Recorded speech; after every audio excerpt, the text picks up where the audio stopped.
Live from the Improv Studios in Hollywood, California, it's the Nighttime Show. Tonight we have Matt Walker, who's very, very funny.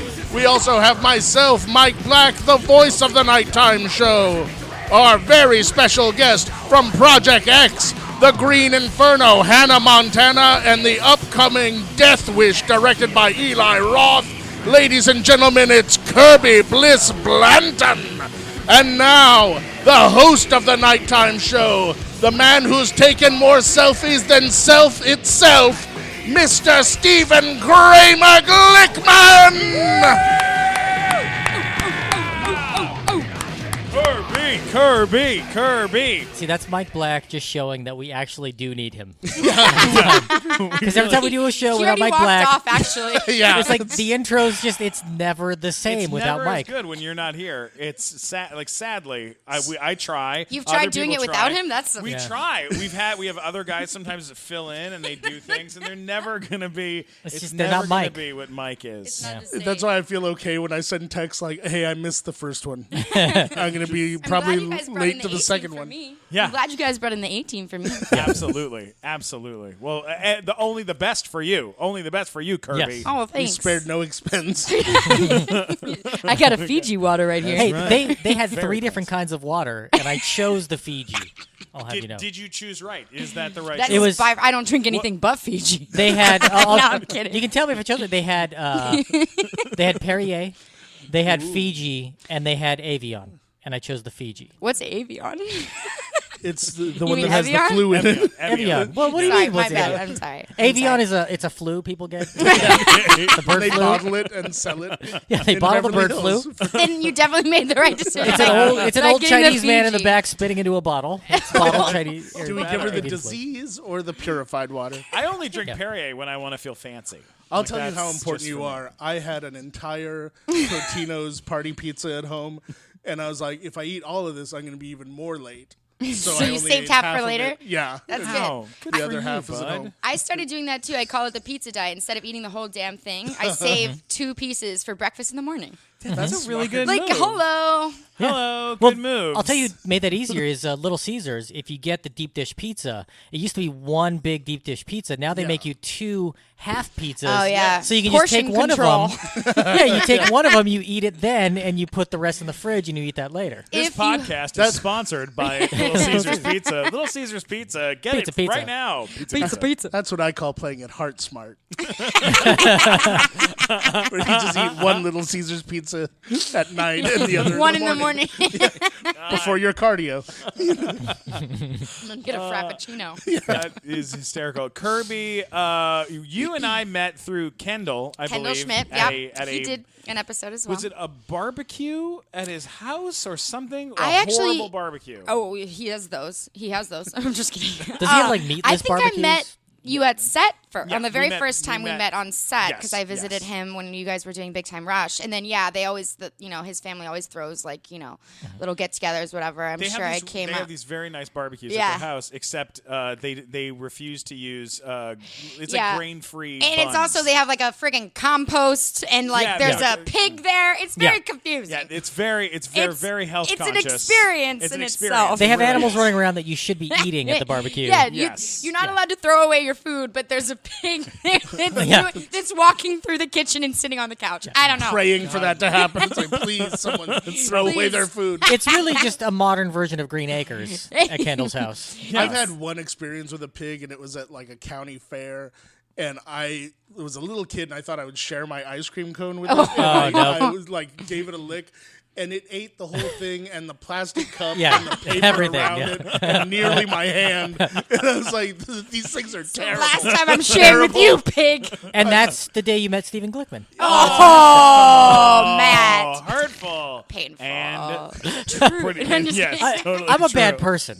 That's what we need to clarify. Yeah, you really are.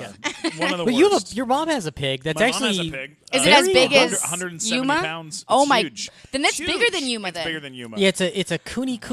I mean, does remember it get Kuni around pig. okay? How many pounds is it? 170, I believe. Shit. Yeah, That pig it's- weighs it's a lot more than it's I do. furry. It's this Like a lot more than me. I like that you just say you. You just Yeah, qualify no one that. else at the table. No, it's a lot more than Asshole. Kirby. But What the fuck? it weighs half as much as the other two. Probably, if she piggybacked you, it would weigh about the same, maybe. Yeah. Possibly. It's about right. This thing is. This is it's the skinny side of the enormous. table. Yeah. Son of a bitch. The side of the table that doesn't have to worry about load bearing, physics. I wouldn't worry about that anyway. Not fitting I on know. rides. Clearly, I don't. Yeah. This poor Did I pig. tell you about that? About the fucking Harry Potter at Universal? No. No, is there? Did you not? Restrictions? Okay. There's restrictions for Aw. fatties where like What? they let you get all the way up into Oh, the yeah. castle and Yeah. think you're Yeah, gonna get because on they the think ride. they want to give you exercise, the assholes. yeah, Yeah. they're like, go walk back down. That Are happened you to me and serious? Steven. They let you get all the Wait, way tell up me what there, happened. and then when you get up to the top, there is a chair that's, I guess, sort of like the Sorting Hat, but If for you can't fat fit, people. yeah. it's like you're too fat for this ride, and it doesn't say that. But Good, it was yeah. like- I prefer but to hear what they do Gryffindor. instead is they have a little wizard helper there who tries Escorts to stuff you. you into the fatty chair. Then there's a seatbelt that goes under your crotch, and you have to try and rearrange your genitals while they buckle That you broad, down. And that like, broad, whoever was doing that, she's Yeah. going to hell. Yeah, Yeah. and you're doing it in front of the line. Oh, by I'm the sure way. there's It's like there's the like Oh, yeah. whole line 14-year-olds going by. staring Little kids at going, you. Daddy, why does that man eat so much food? And like all of that is happening while you're doing it. Then you have to. All get, you wanted was a wand, man. Yeah, I just wanted to watch the stupid ride. Yes. And then you have to like admit defeat at some point. Yeah. Where you're like, it can't. There's no way I can. And they're like, okay. And so you walk back out through the whole line. Yeah. Like a walk of shame. Yeah, the fat guy walk of shame. Down, and then they go, oh, don't. Halfway through, they take pity on you and they go, oh, come this way. A shortcut. And you cut through, and the cut through area takes you directly to the gift shop. Oh, perfect. See, that happened. We were at Knott's Berry Farm like 7-8 years ago, I think, Steve and I. Berry farm. And we went on Ghost Rider, which is like this wooden roller So coaster. not Scary Farm. is where you- And like we go and we wait in line for like 45 minutes to get to the front. And Glickman goes in and he sits down. It's one of those kinds where it's like there's like the bar. the bar you have Yeah, to pull that you down. pull down, yeah. And it wouldn't pull far enough to where it would latch Right. for him. So they're How do like, you know that wasn't your fault?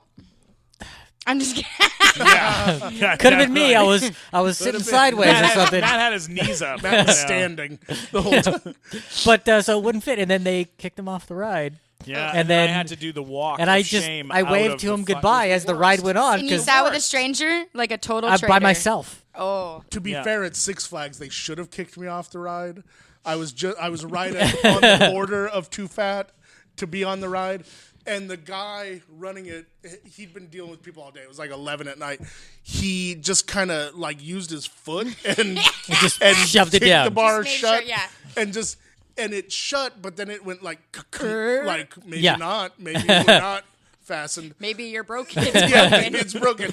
And Hold on tight. And this was on the Triple X ride. Yeah. Oh, great. Where it's like the ride literally Upside takes down. you through a fountain of flames that are going across each other. And and you're upside down, you're hanging from it, so it's all centrifugal force. So like the bar, you it's need pulling that. you away from the ride into the streets below. Yeah.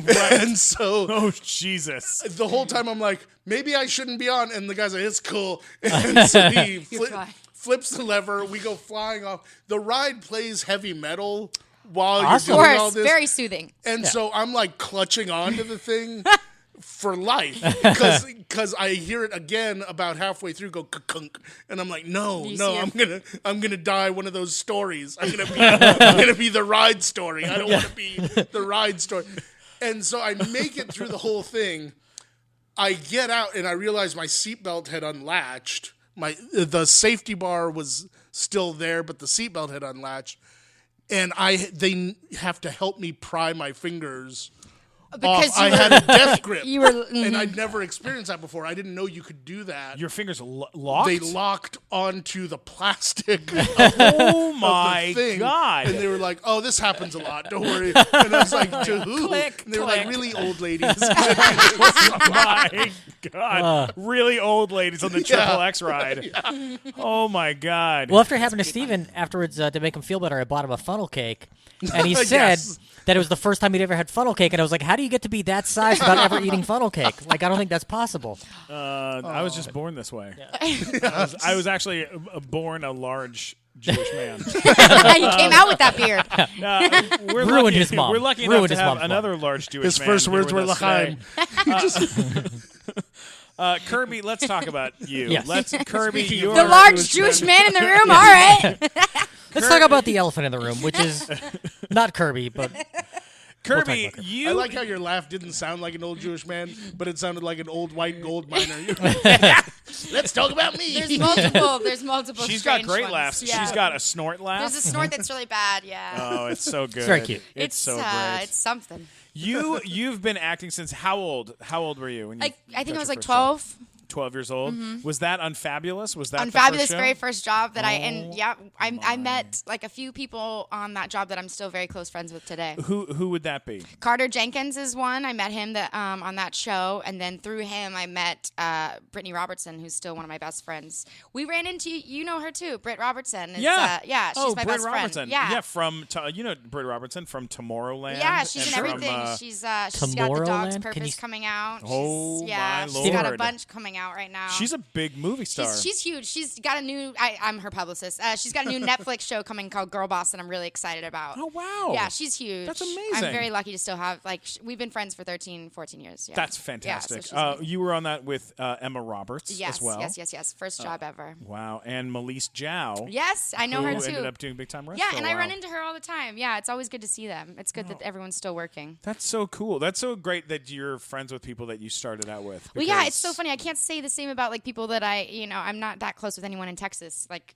I know friends that have known their childhood friends forever and stuff. I didn't have that in Texas because I moved out here so young. Yeah. But I'm still very close friends with a lot of the people that I first met when I came out here. So it's kind of the same thing. Were you friends with? And that was Kendall from Kendall. No, Kendall I met. Kendall's- He no. was living by Kenwood, and I had Britt Robertson was living over in there in Burbank too. So we always hung out together. It was like a big group of us that always hung out. Was that one of those places like the Oakwood apartments? Basically, yes. Yeah. It was. I lived at the Oakwood as well for a little bit. I've lived at Oh, Oakwood and my all of Lord. those apartments. Yeah. Oh yeah. Is that? I'm a you- total walking cliche. No. Now let me ask you this, because I never lived at the Oakwood apartments. for you, but, Stephen. But the Oakwood apartments are like, for those of you who don't know, they're it's what the Big Time Rush show is based on. Yeah, which was like an apartment complex for complex like where- younger kids or either actors, musicians, anyone who wants to be in the business. Their moms basically pay for them to live there, either with them or without them. a and lot they of times get- during pilot season. Yeah, too, they come out it for fills like a up. month or 2 months at a time to try and get a job or whatever. And I mean, there are hundreds and hundreds of kids or whatever. And at the time, it serves its purpose because not only do you meet all these young kids that are doing the exact same thing as you know, but it's all the moms can hang out and stuff. It really does serve its purpose. They're very smart though because every single year the price goes up like crazy. Oh, And there's yeah. like a convenience store in there, so and a laundry. Like you never have to leave. It's like a little bit. So it's of kind of like like a- Professor X's school for gifted Basic, youngsters. yes, exactly. Yeah, Without yeah. the superpowers. Right. Yeah. Your superpowers being good looking. Yeah, and then semi-talented. Yes, Yeah, that's yeah. about it. And having mom's money. That's it. Literally. And I'm very proud. was your mom there with you? Did she Yeah, come out? she came out with me. Yeah, she was here for about like 8 years. When we first moved out, I was like 12, and then she stayed, and then she moved back to Texas about after 8 years. Once I could drive and had my own apartment, she was like, she loves coming here and stuff, but they got a nice house in Texas that would be worth a lot here. Yeah, So totally. we couldn't really afford. Yeah, so. Yeah. Have you run into? Did you run into any moms back then? Oh, they moms were or kids yeah, that you were they like, were all "Ugh." so awful. They really were. I'm not kidding. I'm very, very happy. Like the ones that I'm still close with, there's a reason. Yeah, he's got OCD or something. There's a reason. Yeah, Matt Walker why, has OCD for sure. He was why building a I'm Velcro friends- pyramid Yeah, so that he's like for just listeners at home. No, yeah. The reason why I'm still friends with the people is because they weren't completely awful. I mean, it's true. You'd go into auditions and moms would be like, "So what have you been done recently? What are you working on?" like vultures, and you're just like, oh my god. I mean, I was like freaking 13 years old. Like, Do you have mind any your auditions business. coming up that my daughter could go to? Exactly. They're like, what agent do you have? Really, what's their phone number? Like, it's like, okay, yeah. lady. So, but like, then you hit a certain age, and it's just not like that at all anymore. I mean, there's still those broads that are my age and very competitive and give me like the once over when I see them and stuff. But I always am like, okay, you're not like, you're obviously still kind of stuck back in that. It's like, You're not at the end of the human day- yet. Yeah, exactly. There's enough jobs out there for everyone. Like, I'm always like, hey, I mean, traffic was crazy. I like to chat with them because it's like, let's like make each other feel more comfortable. Like, come on. It's already such a process. Exactly. And Anyway, and we shouldn't have to feel competitive. There's enough jobs out there for everyone. If you get this one, great, I'll get the next one. Because we shouldn't stress each other out more. We're about to go like in there and perform. We have basically a job interview every single day of the week almost. And it's hard to, as a female, as a person, anything, you don't want to, get insecure and stuff. So the people at that age that were like that, I've completely steered clear. I'm like, Heisman, get I know a lady who has three boys, and I had to like remove myself from knowing this person because what she would do is she would say to her if her son auditioned for something and like got a call back, or even if he had a good audition, she would go, that was very good, you did such a great audition, let's go to the mall and let me go buy you an $800 pair of jeans. Bribery. And she would do it with him all the time. And one time I was sitting there having lunch with them, and she was arguing whether or not how much she could pay an acting coach. And she was like, I feel like $100 an hour is like too much money, and this and this and this. And while they're sitting there talking about this, he goes, give me your phone, Mom, and takes her phone and bought himself a $1,300 a Bendel like belt or something, like some fancy schmancy belt. That's and completely unnecessary. She was like, why did you do that? And he's like, you promised I could get it if I went to that callback. Oh, and that's I was like, awful. I got to get out of here. I can't be here for this. I can't be around for this. I will say, and I learned this the hard way, and I'm kind of proud. My mom let me, my own money, even at the age of 13, was my own money. Right. So I got to decide what I did with it. I mean, there was the Coogan account thing that you get when you're 18, but that's a different thing. She would, every single big job that I actually booked, not a callback or whatever, but every big job that I booked, a movie, a lead part or whatever, she said that I could kind of reward myself. So I did. For a little bit, I'd buy like a computer or a nice bag or whatever. And these were bigger jobs, not just, like a Walmart commercial that I was getting paid, you weren't spending amount. your entire check on one Of thing. course not. But I will say that that's another reason that after Project X came out, I remember like I had a lump sum of money. And because of that, I remember thinking, wow, I'm not going to just spend it, because the reason why people become broke is because each time you get paid, you spend it. And it's like at one point I sat down with my mom, like, why did you let me spend all of my money? And she's like, you said it was your money and you wanted to do with it what you wanted. And I said, that's fine, but you're going to have to learn the hard way. And I totally did, to where like now I'm like frugal when I don't need to be. And like I've got coupons for CVS that my friends are like, what are you, 80? And I'm like, 30% off. So it's true. It's like, because I got to a point where after X came out and did really well, and then like 3 years later, I wasn't getting residual checks anymore. I wasn't doing, and I didn't have a show that I'm on consistently where I'm getting residuals. So I had to go get a normal job, having a studio film come out like 2 years ago. Yeah. And that's probably one of the hardest things I've ever done in my life, being recognized at like a job where it's like, I'm very proud to be an actor. I love what I do, and I'll do whatever I have to do in betwen to get the next job. That sounded kind of gnarly, but it's true. I don't Whatever, mind. Kirby? Like men waiting tables, shit, Matt. But it's true. It's like I'll do what I need to do. I'll go and get like the call center jobs, which I've done. Like you're really getting yelled at all day, every day. Right, like the shitty jobs that are really, really tough, because I want to be able to do whatever I can to then be able to just audition and focus on that. You know? Yeah. So, but I really did learn the hard way. There's a reason why at one point I was like, wait, where did all that money go? Oh, right. I spent it every single time I booked a job. It's like I should just kind of learn to love that I'm getting money and let that be the reward, you know, not spend it and then have like, I don't know, a bag or something that's in my apartment that, it's a nice bag, but that's it. It's just a thing. Yeah. Speaking of that, can you talk a bit about the Coogan account and kind of how that came about? Yeah. Because I don't think a lot of people are aware of that. Yeah. It's pretty cool. It is a cool story. Except for poor Jackie sad. Coogan. Yeah. Well, I always think about the Macaulay Culkin story as well. Yeah. Right. It's one Or of the Gary main Coleman reasons. is another big one. Yeah. Yeah, he's He's doing fine now. He's got that commercial going. He's fine. Well, he's I'm dead just now, kidding. but- Well, he was fine. Shit. He would have been. Gary Matt, Coleman's been shut dead for up. like 5 years. He's fine in heaven. You get residuals in heaven. You better. You better get residuals in heaven. Matt, I'm build in your a lot of pyramid. trouble. You're bringing us down. You're bringing us Shit got heavy. Anyway, basically, the Coogan account is to protect young actors that are like, child stars or whatever, teenagers, however old you are. It basically takes, what's the percentage? Is it 20% or something? It's a percentage out of whatever check that you get while you're young and you're acting, and they save it, and you can't touch it, and no one else can until you're 18 years old. That's awesome. Yeah. So, and it's really important for a lot of people because there's a lot of people in this industry, not me because I had to beg my mom to get me to do this, and I know a lot of my friends did too, but there are a lot of people in the industry that aren't as lucky and have been kind of forced upon doing it. Right. Or not even that. Some of them I'm sure don't mind it, but they don't love it. Yeah. And their parents are doing it because they want the money, and, so it's really sad, and I've seen that, not firsthand, but I've seen and heard about it happen a lot. So the Coogan thing is really, really cool, and I think it's really important. Matt, who is Coogan? Yeah, explain that part He's because I a don't know. child actor back in, I think, the 40s, maybe even earlier. Most famous as Uncle Fester. Yeah, later on in Oh, life. yeah, Yeah. shit. Yeah. But as a Yeah. kid, he was a child star, and basically his family took all his money, and he was basically broke, and he became an adult, and he's like, okay, you had all this money, and then Charlie where's... Chaplin's the kid. Yeah. Oh, my God. Yeah, so he's like, Holy where's all the money I made from all Right. these movies? And they're like, oh, sorry, spent it. Yeah.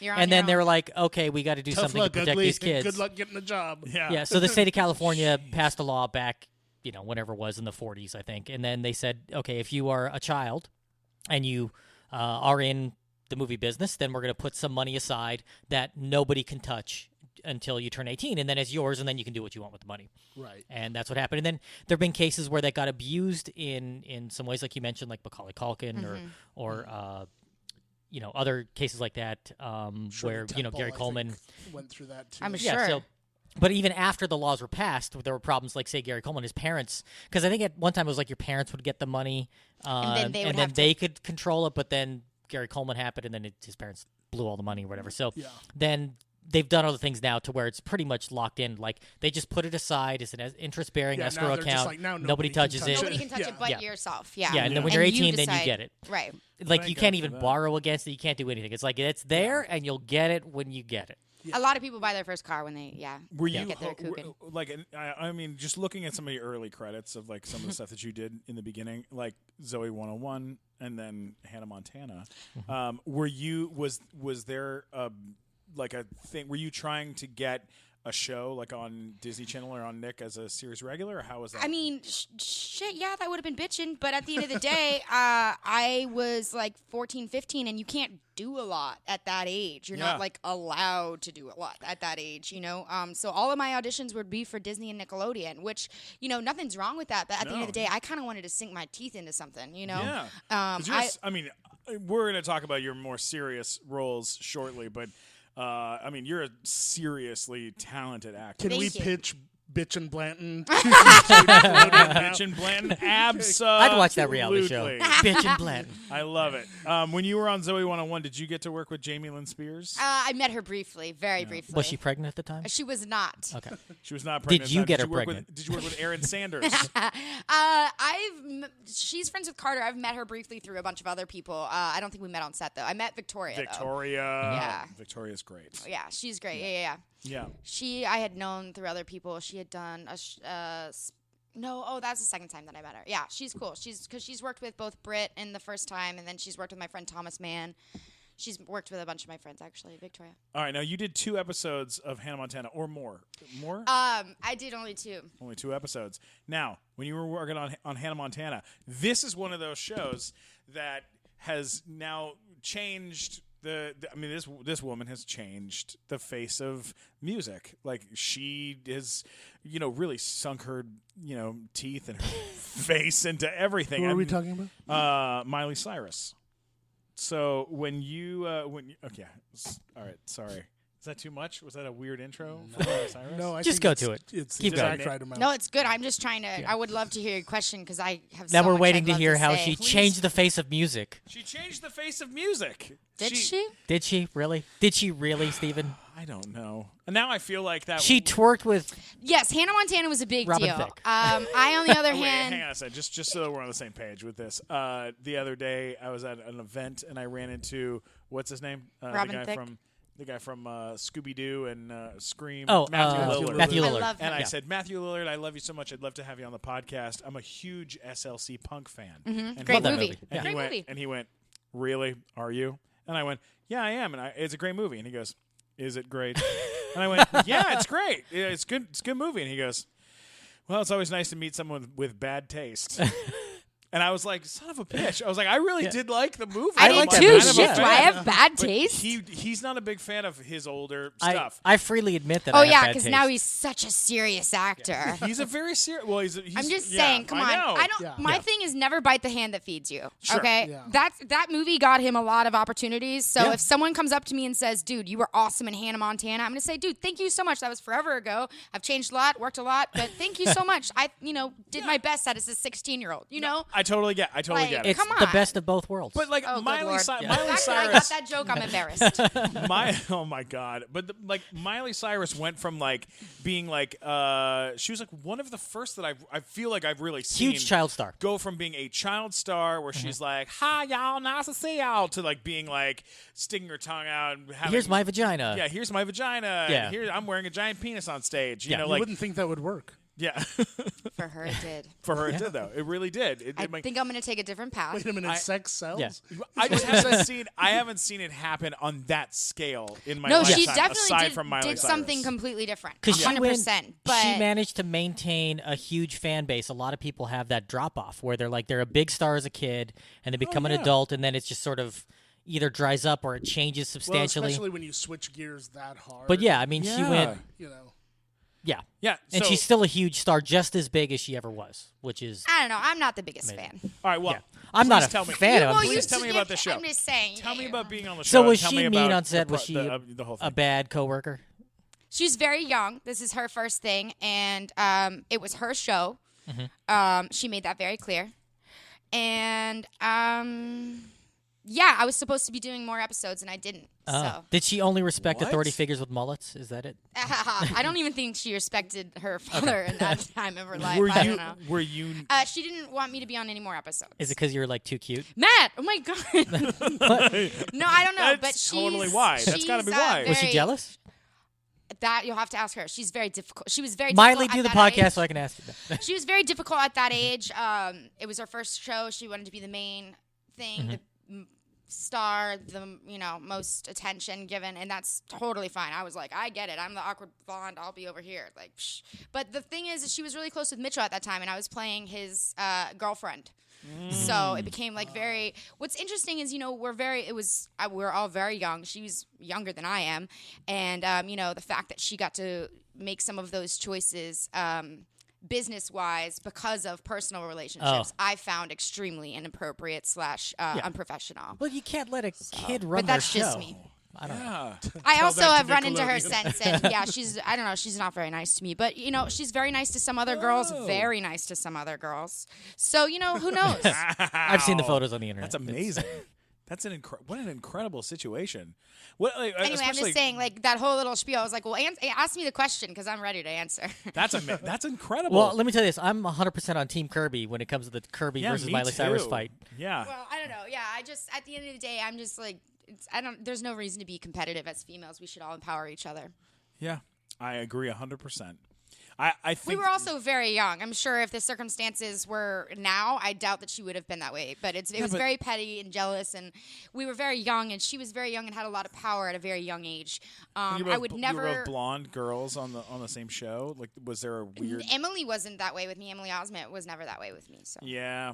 Well, that's weird. I don't know. What a strange. What a strange. Well, situation. I really do cop it up to her being just very young and kind of it was a maturity level thing. Yeah, that happens. I mean, I had been doing like stuff like this, commercial work, acting, modeling, and stuff for a long time, even in Texas before I came out here. She flew out to from Tennessee for the Hannah Montana audition, and because her dad was willing to do it, that's one of the main reasons they were so excited about her. She was the youngest one out of any of us. We all auditioned for that part. Every single friend of mine, I auditioned for the main part and the best friend. Oh, Every wow. friend I of didn't mine, realize that it was every single created- person in this town auditioned for Hannah Montana. Oh It my was not God. created around Miley Cyrus. I always thought that Every was single created I for auditioned her. like everyone did. We all had to sing and stuff. And then at one point, flew from Tennessee.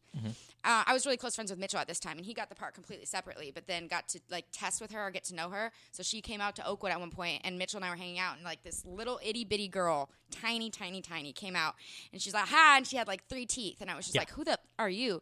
And I was like, "This is Miley. I think she's gonna be Hannah Montana." And I had auditioned a bunch, and a bunch of my other friends had too. And I was just like, "Oh shit, damn, you got that part?" And she's like, "Yeah, I don't know, my dad and stuff." And I was like, "Oh, cool." And I was like, "Who's her dad?" And Mitch was like, "Her dad is Billy Ray Cyrus." And I was like, "Oh." Yeah. So it was like a 2-for-1, if you will. Yeah, because then they get Billy Ray and they get her. That's incredible. That's an incredible story. I've never heard that before. Yeah. I really thought that it was Created around her. built Yep. and created She around was her. absolutely no one. Wow. Holy shit. And then she came in, and like I said, I worked on like the 2nd or 3rd episode of the very first season, and she pretended like she didn't remember meeting me at Oakwood. Oh, And, no. yeah, she pretended like she was like hot shit or whatever. I'm like, girlfriend, this is your first show ever. And yes, it did turn out to be an immense, huge hit. So I can't say anything because it did. But at that but- time, she didn't know that was going to happen. Yeah, but you know what? There's some confusion, I think, when it comes to Disney and Nickelodeon, that they put shows on the air and hope that they do well. That's not how at those all. networks work. Not at all. They're not like CBS, NBC, things like that. No. Those networks, like they very create a comedy. calculated. Yeah, they put it out there. They hope that they get an If audience. it doesn't, they'll get another one next season. Yeah, no big deal. That's not how Nick and Disney work. They create a show and they decide whether or not that show is going to make a lot of money or not. They put in a certain amount of effort to each show. The more Yeah. effort they put into it, the better it'll do. Yeah, and it's the same, and money and advertising, all of that. Oh no, especially with kids. Kids with are the singing, so when they're singing susceptible. and shit. Oh yeah, like you think that first season of Hannah Montana was that they had backpacks in Target. No. because they thought The it was going first to be season, if successful. you go back and look at it, it's like kind of shitty. I mean, Yeah. it's true. It's just they didn't have the money. They weren't putting their full attention towards it because they weren't for sure that they were going to get their payment back. Yeah, It was. Yeah. So I don't know. I don't know. That's It's weird to me. Like those networks, they sit down. They're like, "Hey, kids of America, this is going to be your new best friend on TV. We're deciding this is who you're going to like." Like they determine because this is going to be your star. they spend a lot of money making sure that is what it is. It's not. I don't feel like it's the same way with cartoons as much all. for their stuff. No. But with live action stuff, I've seen it again and again and again where they go, "This is what you love," and sometimes it doesn't work out. Like with Sam and Cat, with Jeanette and Ariana, they were like, yeah. "We're gonna make this the biggest show ever on Nickelodeon. Everyone's gonna love it." And very quickly, everyone was like, "Yeah, this is weird." And Yeah. those girls don't like each other. Yeah, which we they can don't. tell. Yeah, And- exactly. yeah, and then everyone kind of started Yeah. backing up. Well, But- even with Miley, she had to play a part because even when she had to have her flippers in, she didn't have a full grown set of teeth yet. So this is I'm dead serious. Season 1, That's she what had they to call wear them? flippers. That's a teen. Flippers. It's a children. It's fake teeth. Yeah, that's what they call them. Is that like that My Perfect Smile commercial I see on TV all the time? Have you seen those? they're like that except expensive. Yeah. Yeah, It's, by the and- way, that's the best. Look it up on YouTube. It's $15, and it's a set of fake teeth you can wear, and they talk about how it'll change your life, and it's the funniest commercial I've ever seen. It's great. It because sounds they're- repulsive. They're the most ridiculous looking things you'll ever see. What's the company called? I think it's My Perfect Smile. That's right, guys. This episode's been brought to you by Sponsored by My My Perfect Perfect Smile. My Perfect Smile. If You have to want take them out when you eat your great Little teeth. Caesars pizza. Yeah, there we go. Now you made in your career history, there's a solid jump. Oh yeah, Entourage. Entourage was my jump. That is a jump. Yeah. Did you I'm feel so it? thankful for that. Did you No, I feel the wanted to jump get when it out of happened? that for so long because I'm a tomboy and I kind of I curse. I have brothers. So the girl that I always needed to play on Disney Channel and Nickelodeon isn't who I am at all. I might look that way because of my hair and how I act, or not how I act, Right, how yeah. I look. Yeah. But then when I open my mouth, it's a goddamn fucking difference. So how was that? Did you feel the leap jumping? I just remember going into the Entourage audition with a bunch of girls that were a lot older than me, and I was still a minor.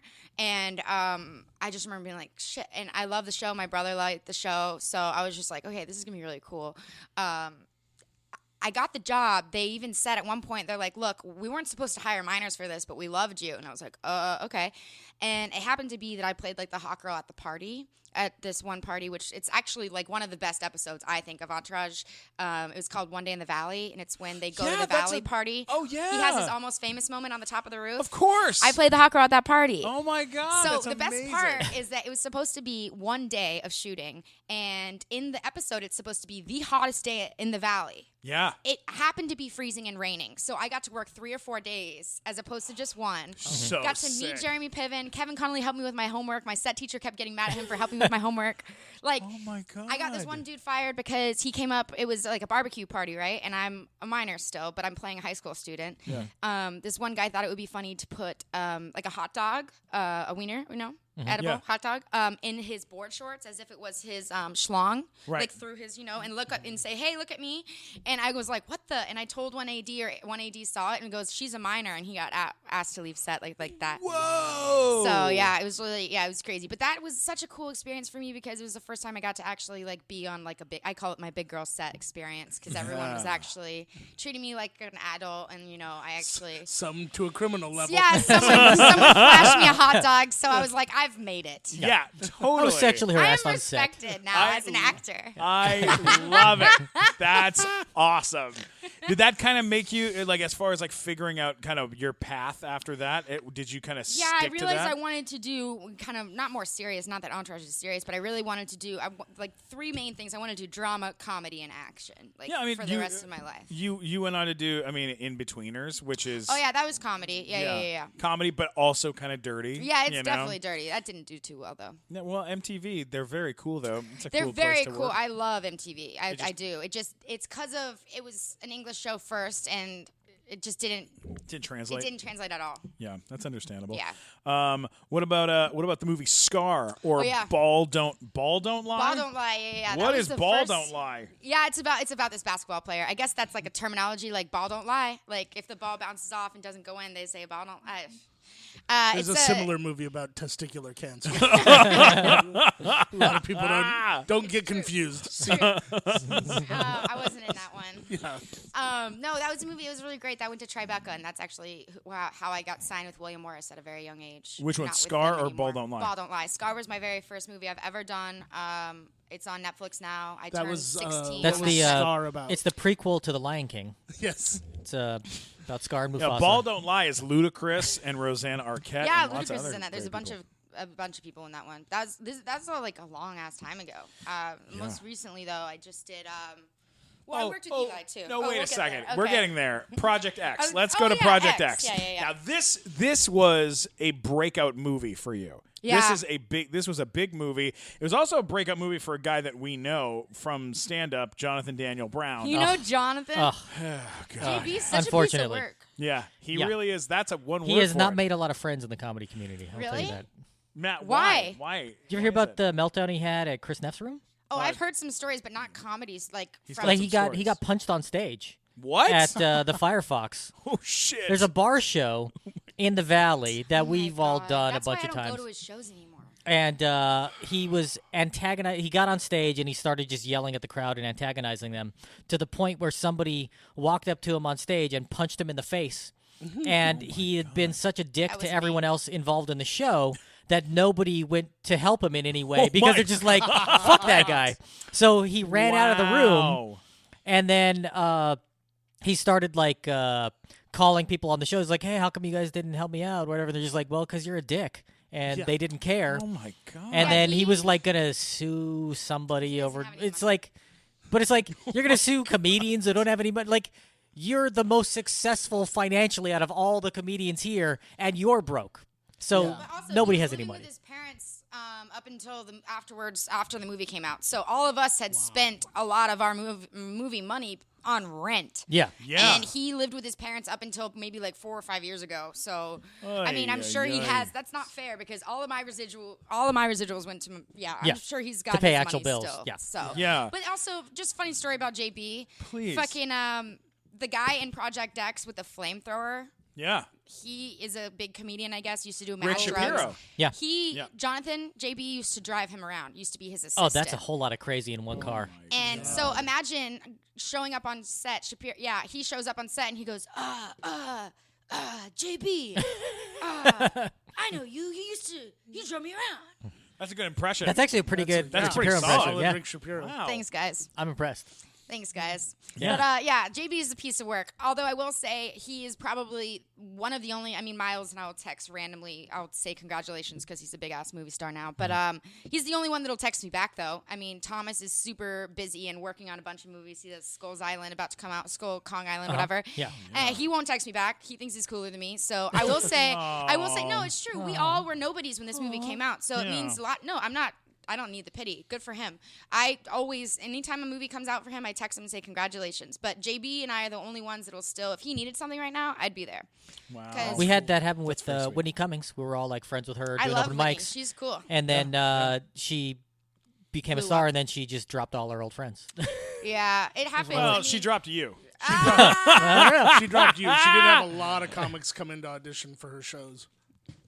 My friend has worked on Matt. her show too. Actually, I've heard really great Matt, things you about took her. that one right No, in the face. I'll say this: like, I helped her get her first reel on MySpace back in the day. Like, she gave me the DVD, and I ripped it to my computer, put it on MySpace for her. And then she went on Howard Stern, and I sent her an email on MySpace like, "Hey, congratulations, heard you on Stern. That was great." She wrote, "Hey, thanks a lot, Matt. That was great." And then she got to do her first roast. And then she went to Howard Stern again to promote that one. And I said, "Hey, heard you on Howard Stern. That was congratulations." And she just never wrote back. And then it was from then on. It was like you never. I heard mean, from her. Maybe it's because you were writing her on Unbelievable. MySpace. It was still a thing at that time. I'm just kidding. I'm just kidding. It was a it's true. thing. There's friends that I I have wrote in her on Texas.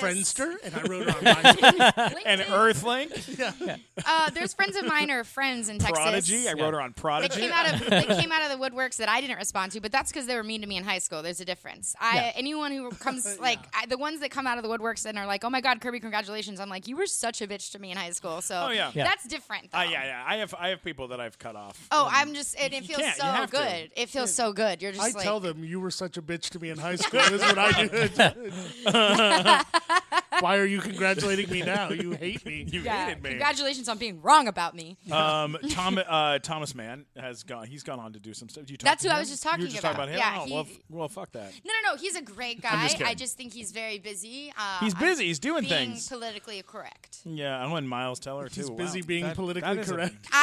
I said Oh, he's yes. busy. I'm being politically correct. Right. Saying You're I just very. pictured him in like a chamber where he's like, I can't say anything. he's got a vest on. anything. No, yeah, Miles actually is he's great. He'll Tell me text about back. making that movie. What was that movie like? Because as So far nuts. well, tell me about making that movie. Here's why. This is what I know about it. What I know about it is that you guys shot the whole movie.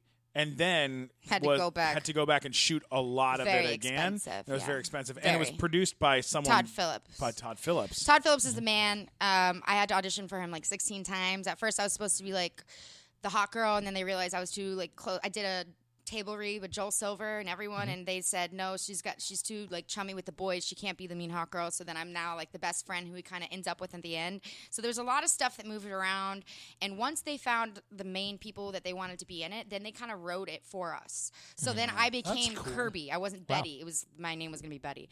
And then same with like Thomas became Thomas. That was his name in the movie, and they wrote our characters for us. So then we That's would go awesome. through each scene in the movie and rewrite it kind of how Kirby would do it or how Thomas would do it and stuff like that, and go through each scene. Like there was multiple alternate endings and stuff, and we did a lot of different stuff, and it was all improv basically. It was a lot of Jeez. work, but it was mostly because it was just us being us and just put in those circumstances.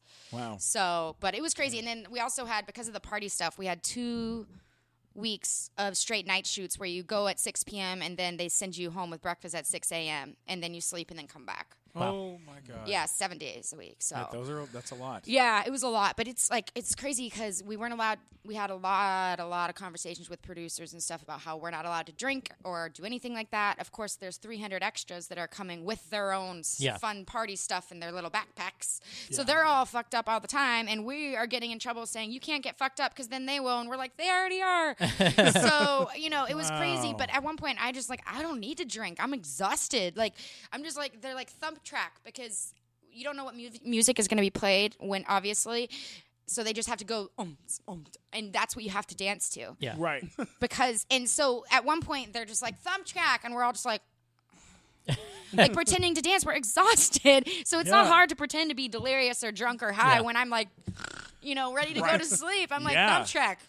Fuck you guys. Like, I'm so sick of this fucking thumb track. Holy shit. Yeah, it was crazy, yeah. But it was so much fun. And then when it came out, it was like such a big hit that like everyone was, I don't know, I'm very, very grateful to be involved in it. I mean, I worked my ass off, so I think It made a lot of money. Yeah. And it wasn't made for a lot either. Not at all. No, and I'm still getting residuals. I'm very, very fortunate. so HBO awesome. plays it. MTV plays it. So I'm very, very fortunate. God bless. That's I'm great. very proud of it. Yeah, cool. thank you. I loved it. I would have gone to see it if I wasn't a part of it for sure. Hell yeah. We have to talk about the scariest thing I've ever seen. When did you recently see it? No.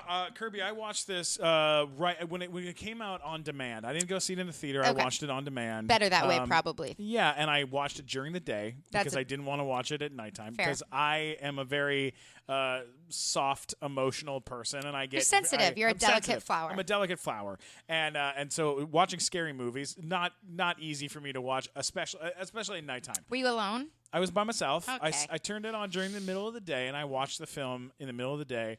And this movie gave me actual nightmares where I went to sleep and I had fucking nightmares for a few days Did because you think of this you were film. gonna get eaten? I got to be honest with you.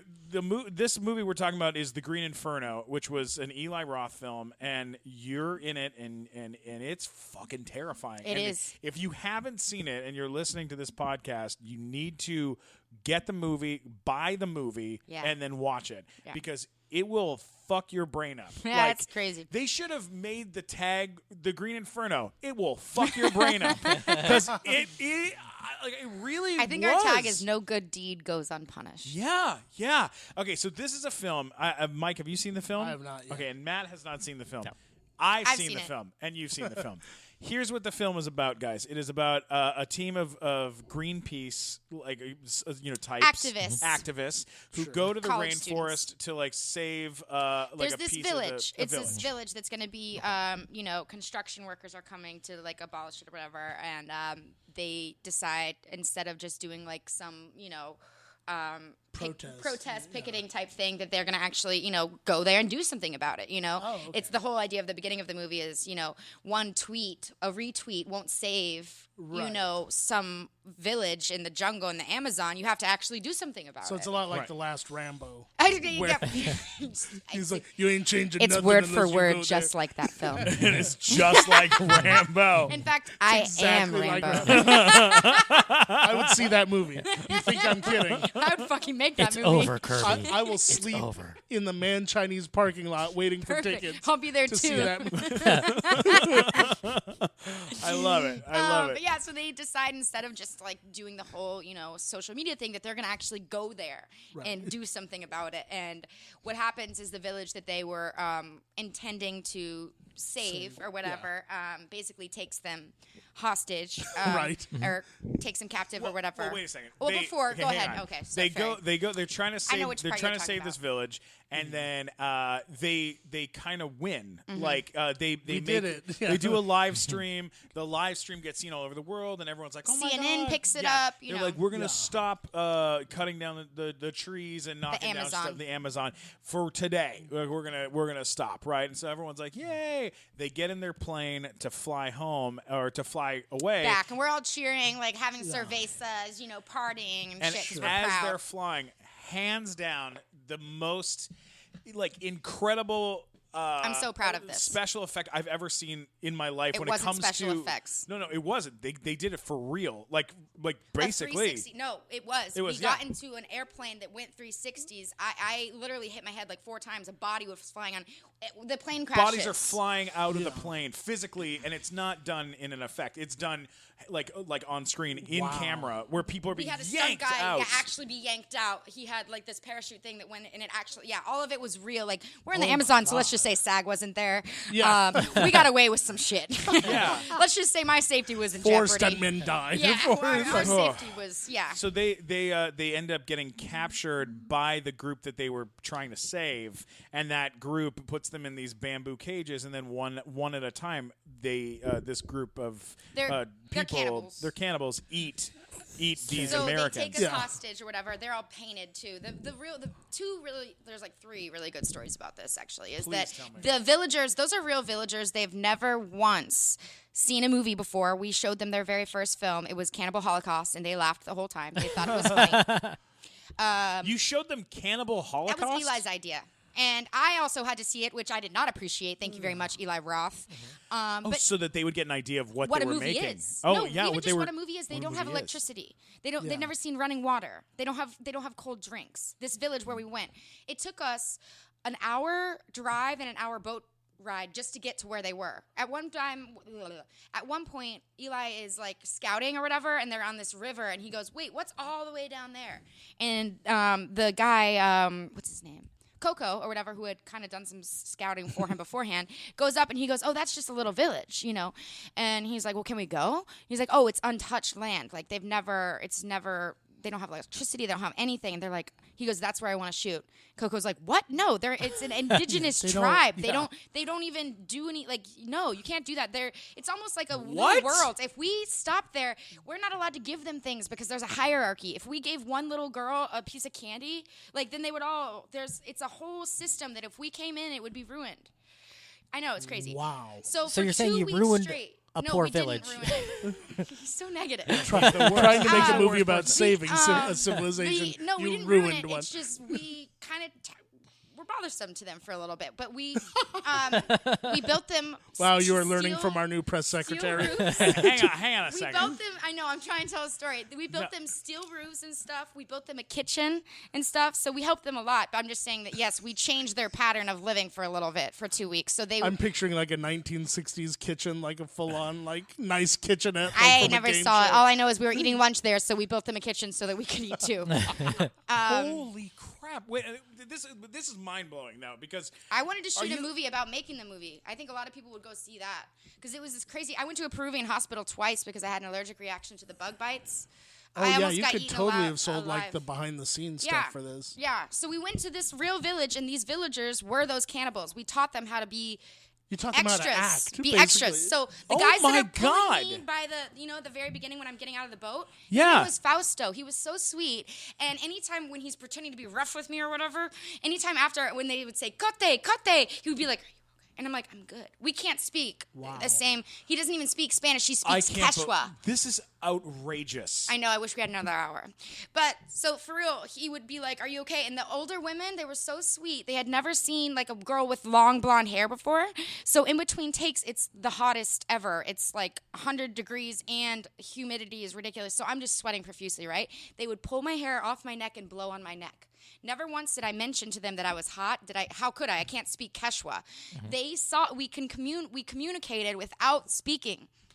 Wow. I can't believe it. So And the women that you were afraid of, right? The women with the eye and the Yeah. nicest lady ever. And then the scary guy, the guy that's painted black, he's a comedian. He's a Chilean comedian. okay. So he's the Stephen Glickman in Chile. hilarious. Seriously. Now, but wait a second. So, of that cast, of the people that we were seeing on screen, are you saying that most of them were not actors? They were people that were Okay. taught how to act So for the film, the main guy who's painted black, right? the very beginning with that or whatever he Yeah, the turns real around. the guy with the orange. Yeah. Yeah. Yes. He is a Chilean comedian. He's Okay. huge in Chile, okay? The main woman who gets Who eats the guy's eye, eyeball? she is a big actress in Chile. Okay. And then all of us actors, like me, Daryl Sabara, the redhead kid from Spy Kids, Yeah. Magda Apowitz, whatever, she's a Canadian, she's nuts. And then Lorenza, who is Eli's now wife, she's a big Chilean actress. So yeah, the main people, us, we were Yeah. actors. Every single other besides the woman, the main man and the woman, were all the kids. Those were just kids. At one point, they would bring us stuff and be like, "Can we put the snake in the movie and stuff?" And like, yeah, it was crazy. So at one point, we see them. They're on the other. They're like in this like big, because it's like a ranch / farm. There's fucking chickens running around and stuff. So they're in the field and they're pretending to be Eli. At one point, this one kid goes, "Action, corte!" Like they're pretending. So instead of playing like soccer or whatever, they're playing movie making. Where would you Where would you guys sleep when So we had to get back on the boat to get back home. Otherwise, we would be stuck there. So we'd always have a backpack with like an extra change of clothes, because otherwise we would have to stay there with them, just like wherever in like one of the huts or whatever. But it never got to that point. It was only if it was raining. It rained one day and it stopped long enough for us to get back on the boat and then get back on the. So it was like 2 hours to get there and to get home every single day, though. So would you sleep out at like a hotel or something yeah, like that? we had like little hotel. I mean, we were not 5-starring it at all. Whoa. I would wake up every single day. There'd be dead bugs in my bed. Oh my God. Those might have been presents. No, I'm pretty sure I killed them. I smothered them with my sweatiness. God. So I mean, like, talk about like location. Like, just where were you shoot? Where were you actually shooting? So in Peru. We shot most of it in Peru, the real stuff, and then we had a studio that we did like the airplane stuff and a few other of the. We recreated that little cage that we were in. We recreated that in a studio in Chile. So we did some of it, but most of the stuff during the day we all did actually in Peru in that village. And that's why visually it's so beautiful. It's so stunning because you're seeing all this green and then all the villagers are painted red and the colors are, you can't fake that. It's real. Yeah. That's why it's so stunning. Yeah. And then gross stuff happens. I mean, I say the movie goes through like multiple different arcs. It's like there's, the very beginning where you're learning about like this college student and kind of the whole activism thing and like the lazy way to be an activist by just kind of doing it on social media and stuff. Yeah. And then it goes through the whole kind of I always say the movie kind of changes once the plane crashes, Yeah. Oh, I love that. It changes completely. Now we're in a horror movie. Yeah. At the beginning, it's kind of just a normal movie and you don't know where it's going. And then once the plane crashes, now we're in a horror movie. I love the first time I saw that technique was From Dusk Till Dawn. Yeah, I love that. That's like one of my once they top cross the border. favorite movies. Yep. Yeah, and I was like, oh, it's and a totally different movie now. I told him that because Eli's really close with him, so I've met Quentin a few times, and I told him that. I was like, I just want you to know that like that's one of the movies that made me really like want to be an actor. Oh, that's awesome. Now, when you were on set there, one of the big guy that dies first, that they cut his arms off. Aaron Burns, Yeah. Were you there to see that happen? Yeah, we had to be because they were filming our reactions at the same time because we could only do that like once and stuff. So at one point, like that was probably one of the first things we filmed, and Eli's just like, okay, now he's eating his eye, and now he's like talking us through it, and we're just like, and screaming and crying. How did they do that? Really? He's so it's this big rock that he's on top of. Unfortunately, the day that we get there, we had planned everything out.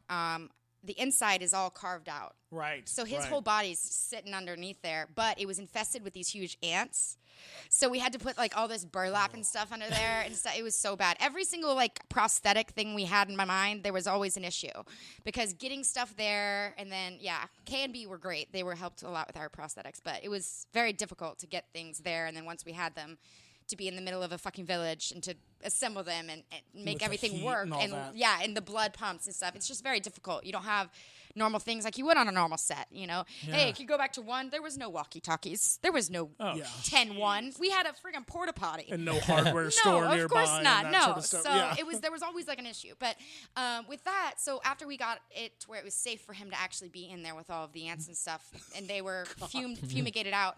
So then we put like a bunch of blankets and stuff under there.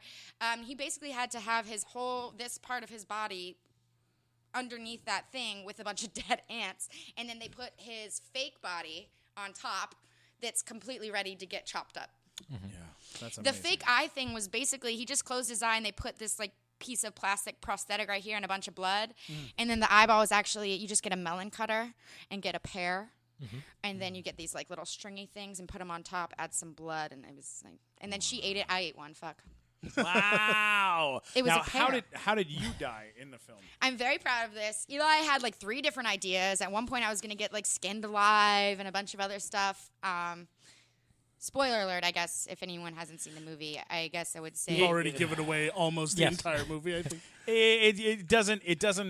We can talk about it as much as we want. Okay, Seeing good. it is a different story. That's true. That is true. I think even if you do see it, it's still going to definitely affect you. It's gonna fuck you up. Yeah, I like it. So at one point, I was kind of devastated because I was like, what? Skinned Alive? That sounds so cool. And then he goes, nope, your character's going to go a different way. It's going to do, I think you're going to do what I would do in this position. And I'm like, what? And Eli's a crazy fuck, so I was just like, what is this? I don't know. There's two things. I will never forget this Skype session that I had with him. And he's like, A, I think your death's cooler, and B, we're adding a scene and you're going to hate me. And I was like, okay, let's talk about the death first. And the death I'm really excited about just because I kind of fall in love with this other character who's a lesbian in the film. And, I mean, it doesn't actually say we fall in love or whatever, but she kind of tries to protect me and take care of me because I'm a very emotional person. I've got, like, she's got meds on her all the time. She wants to take medicine. You know, she's just not very mentally stable. So this girl kind of starts to protect me. And what happens is that when they try to feed us at one point, and they're all saying, don't eat it. Like, it's obviously human. And they're like, no, they're not going to feed us human. They want the human stuff. They're like, it's pork scraps. Just eat it. So, and we haven't eaten. We're in a cage. So we look, and I look in my food, and I look around, and I'm seeing all these kids, and they've got these things on them. And I'm like, what is that? And I realize that they're my friends' tattoos that they're putting on their bodies. And then I look at my food, and it's my girlfriend's tattoo sitting in my food.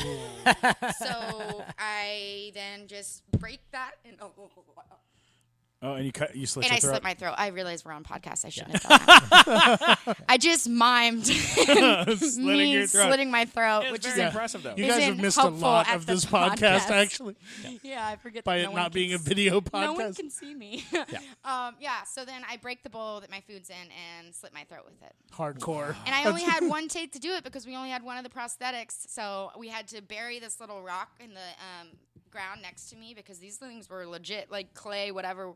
They were theirs. So, and I tried to break it a few times and it wouldn't Wait, break. so you broke their bowl?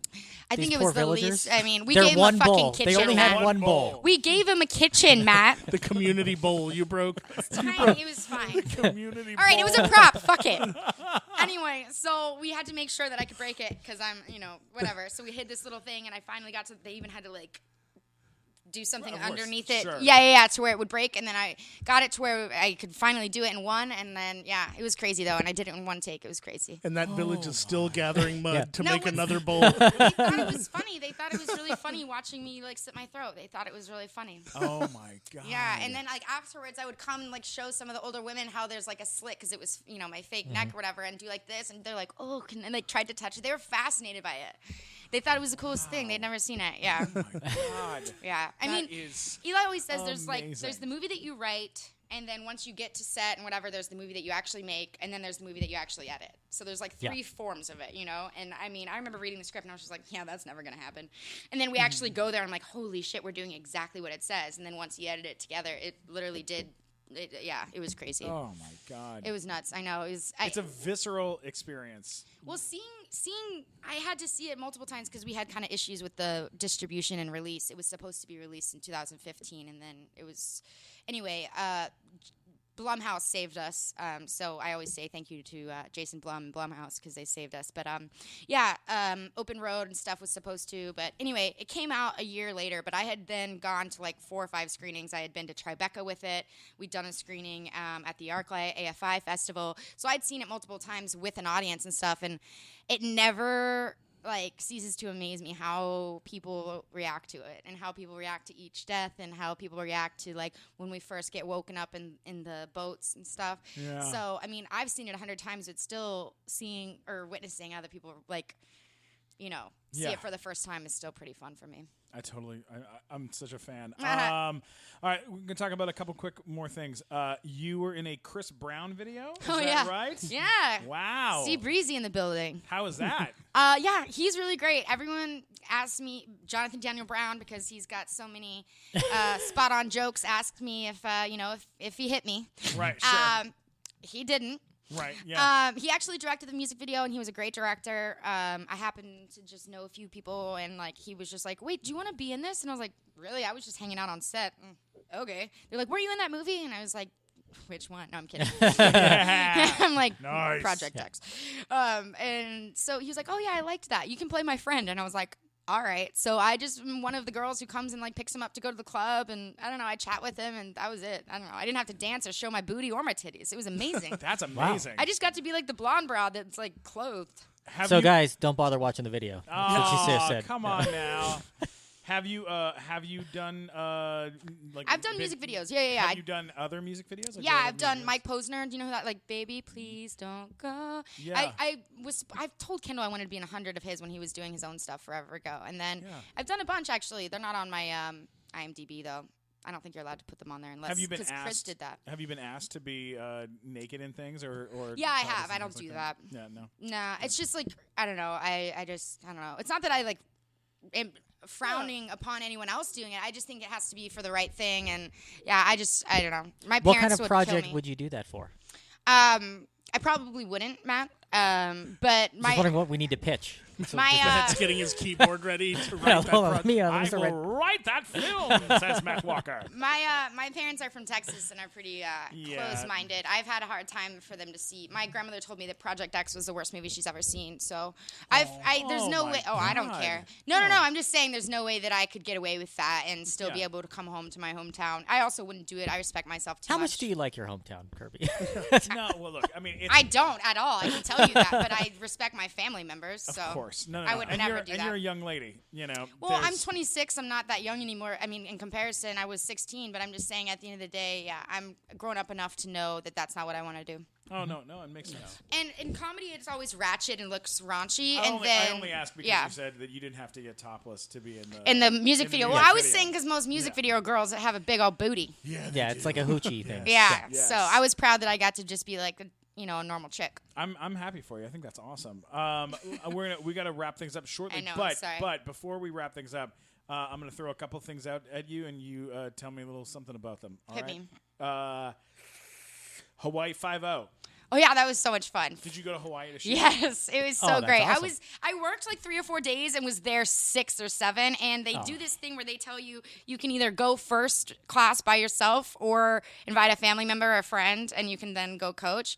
And I had already told them that I was going first class. My mom emails me back and says no, and I had to then call them and embarrassingly be like, hey, is there any way you can change my ticket to coach because my mom's a mooch? And they're like, amazing. Every single person does that. They're like, yes, of course we can.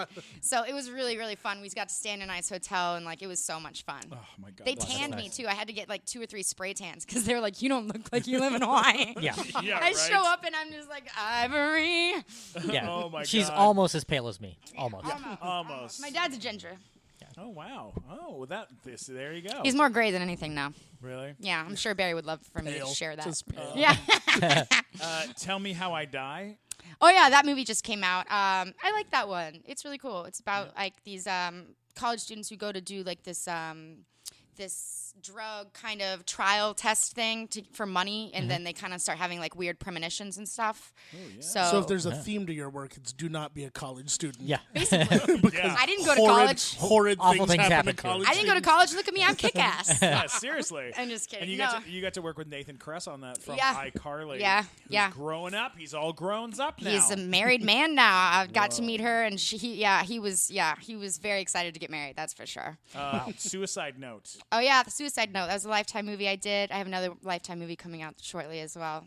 Those are fun, huh? Yeah, they're great. Shit, really- man. They take really good care of me over there. So I've never had to audition once. So Oh, wow. Wow, Yeah. that's awesome. yeah. Now, what kind of college student were you in that movie? I was a psych student in Suicide Note. I play a psychology student at a psychology college.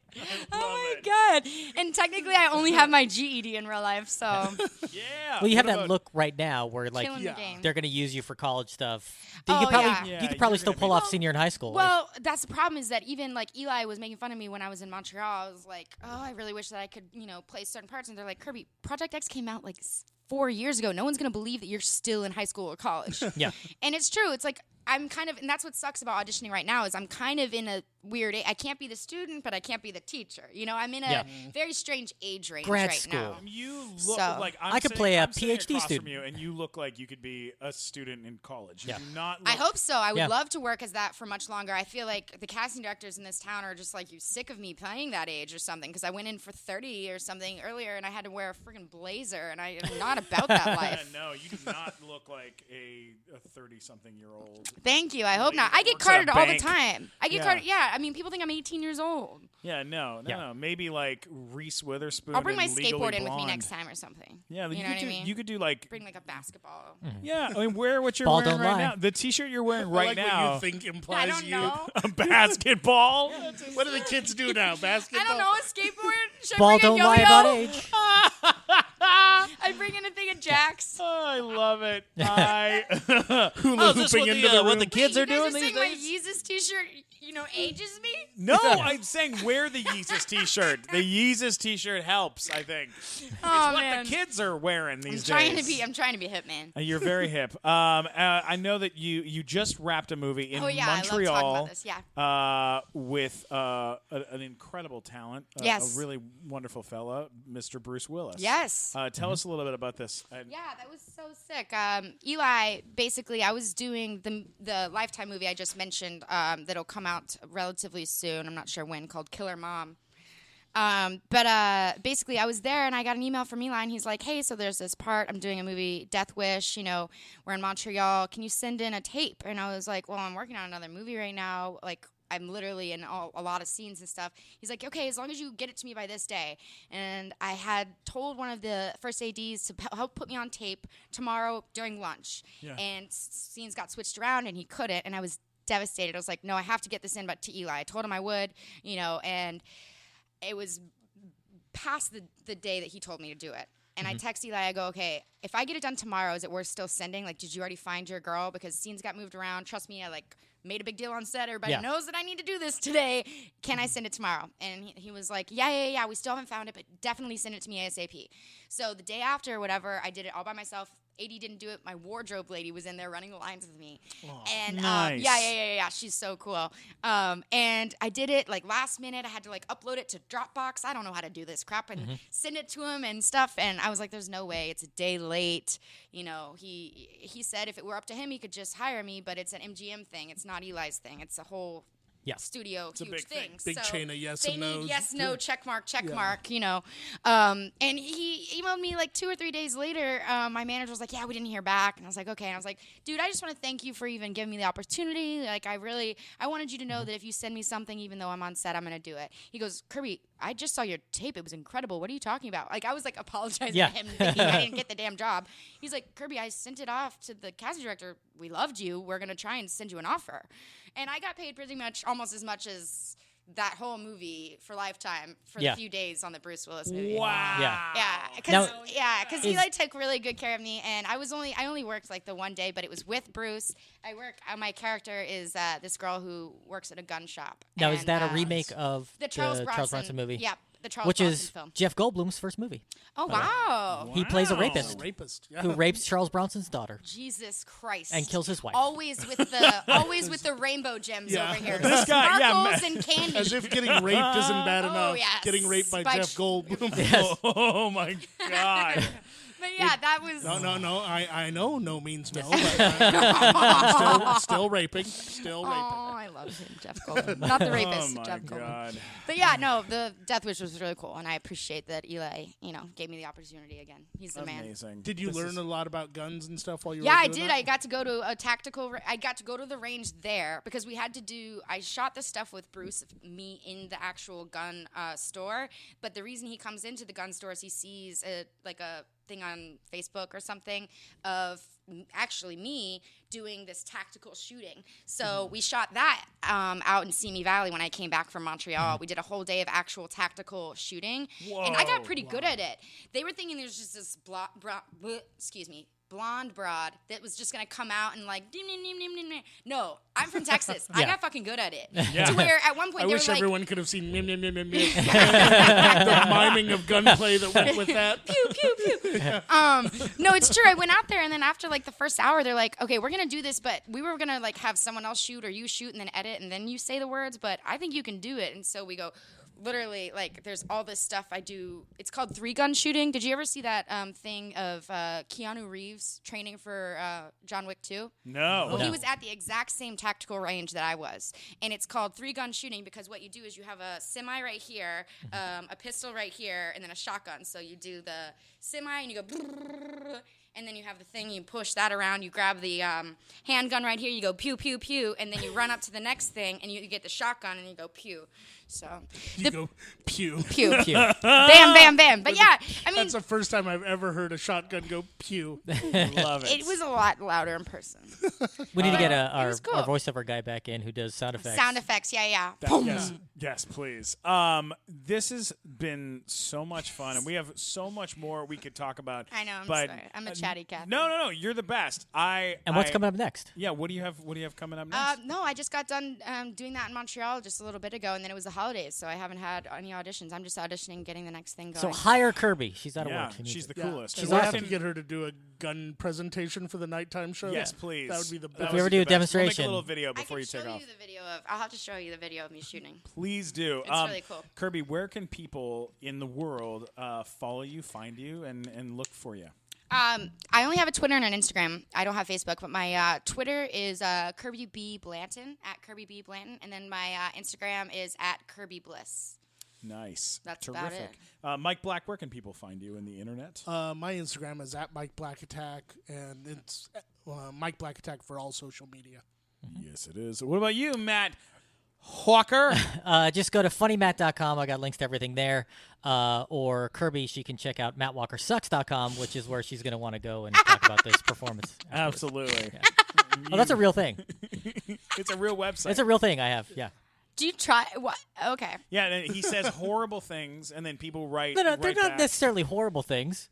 What did you text me the other day that you posted something on Instagram, and then someone? Oh, you No, like that was to a, be like that was the a Facebook. No, I had a Facebook. I was watching the inauguration, Oh, and I put up well. a thing about how Donald Trump just quoted Rick Astley's "Never Gonna Give You Up" because he says during the speech he's like, "I will never ever let you down," and I posted a joke where I was like, gonna "Hey, give you up." yeah, I was like, I can't wait to see like a Donald Trump Rick Roll mashup video No. on the internet," and then some guy's like, You never stop talking. It's like you're the one who can have opinions. I'm going to unfriend you. And I was like, okay. And then he's like, all right, bye. Is that the one you're talking about? Or No, I posted. Oh, no, okay, I the other posted one. something from Stranger Things. You posted on my a picture on Instagram. I'm going to censor this because we have a lady in the room. No, just say it. But, she's from Texas. I don't She's heard see it. one. He wrote and said something like, No, it was a picture of Stranger Things, but they were Star Wars characters. right. Okay. But one of them was Chewbacca instead of the toothless guy, the guy with Oh the missing teeth. yeah. Which, by the way, he has like a disease. Why I he didn't? know. So I don't know why people make So, fun of him. Well, I'm a Matt bad person. did. That's why. Oh, Matt shit. I don't know. Sorry. I've never seen No, these. Matt made fun of him, and then some guy, I some said kid told right him what I to- said. Tell her what I said. Chewie has better teeth and speaks more clearly than that annoying kid. That's what I said. All right. Okay, first then of all, the Matt, that kid- is everyone's favorite fucking character, by Yeah, the way. by the Like way, everyone loves, universally. like he's beloved. Let me tell you, I lasted 30 minutes in the first episode, and I couldn't take He any more of the couldn't show. make it through it. I couldn't take That's it. why people don't like you. You don't like Stranger Things. Exactly. Right, Remember, so that's read, Matt Walker Sucks. so read what people said. You can read what people said if No. you go to my Instagram. Listen, Which this might has be getting been- a celebrity quote from Kirby. Yeah, exactly. Listen, this He has really been does suck. Well, I enormous- get it. This has been a lot of fun. If you haven't seen The Green Inferno, you need to watch it because it will completely fuck your brain up. Matt, you're a horrendously wonderful person. Shameless and bad person.